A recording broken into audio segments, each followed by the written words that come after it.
Hi everyone, good Wednesday afternoon, and welcome, to GoLocal Live. I'm here in studio with Joe Lazzerini, President of Rhode Island Pride. Thank you for joining us today. Of course, thank you so much for having me. I appreciate it. I was trying to think, I'm so focused looking towards the weekend and Pride Fest and the game tonight and so much going on. But thank you for taking the time to come out of your day and come down here and tell us what's taking place this weekend with Pride Fest. The entire month of June is Pride, but this is really the weekend here in Providence. Absolutely. Happy Pride, by the way. Yes, happy Pride. So I'm really excited about this weekend. It kicks off. We've been having Pride in Rhode Island since 1976. The first march was about 100 people, who had bags over their heads that, weren't living their truth. And now fast forward to 2019, this year's theme is Live Your Truth. And I'm excited to kick off things this weekend with our festival on South Water Street from noon to 7 p.m. and then the only nighttime parade in New England that kicks off at 8:30 p.m. in downtown Providence. So I did not know this. The first parade, people walking with bags over their heads. 100 people. Okay, being fearful of a reaction, wanting to, again, have some exposure, but not wanting to fully put it out there. Yeah, it's what we call here in Rhode Island in the Pride community is the 76ers, the original marchers. And so here we are, 2019, Live Your Truth. And you've got the whole, basically, there's so much going on, what's taking place this weekend. But really, Saturday it starts Friday, though.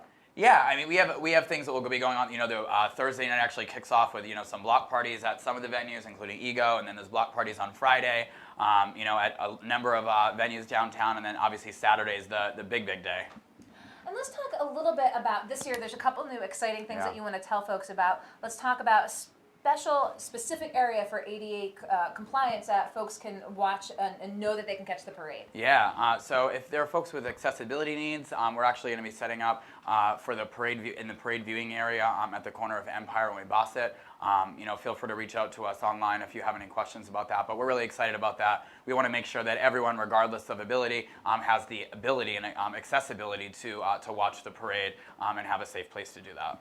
And with everything taking place down on South Water Street, you're also doing a jump bike valet to make sure that people who are coming out and having a good time have multiple forms of transportation to be as safe as possible. Yeah, so on the south entrance of our festival, entrance by Wicked and Jump Bike is going to be providing free bike valets. Whether you're taking a jump bike or you have your own bike, you can have a free place to park that for the day. So let's talk a little bit, the month of June, obviously, Rhode Island made international news when Catholic Bishop Thomas Tobin had said told Catholics to stay away from Pride, especially with children.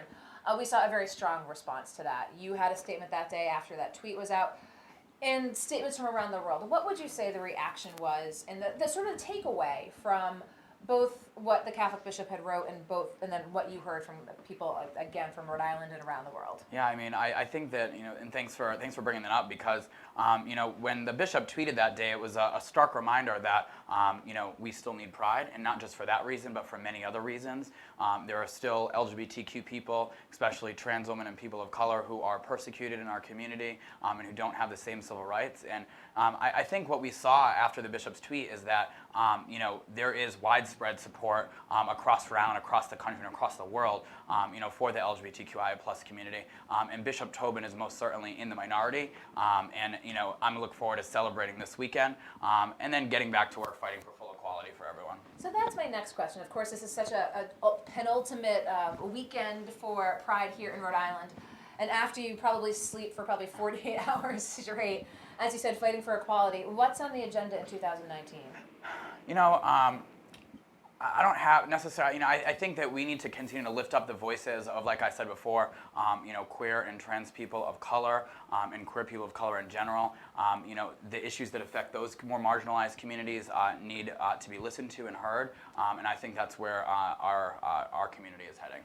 Anything else you want folks to know about Pride Fest this weekend? Again, letting folks know that there's ADA areas for everyone can watch and that there's alternative transportation. Absolutely. We'll have the link for it as well. But anything that you want folks to know who are thinking of coming downtown and taking part? Absolutely. Well, despite what the bishop said, Rhode Island Pride is definitely family friendly. We actually have a kids zone with family friendly activities. So bring the little ones, come down to the festival. It's a really, really awesome event. We also do have an official drag brunch on Sunday at the Graduate Hotel. There are still tickets for that available at prideride.org on Sunday for the 2 p.m. showing. So I definitely would love for people to come out to that as well. And that's actually featuring Jasmine Masters from RuPaul's Drag Race.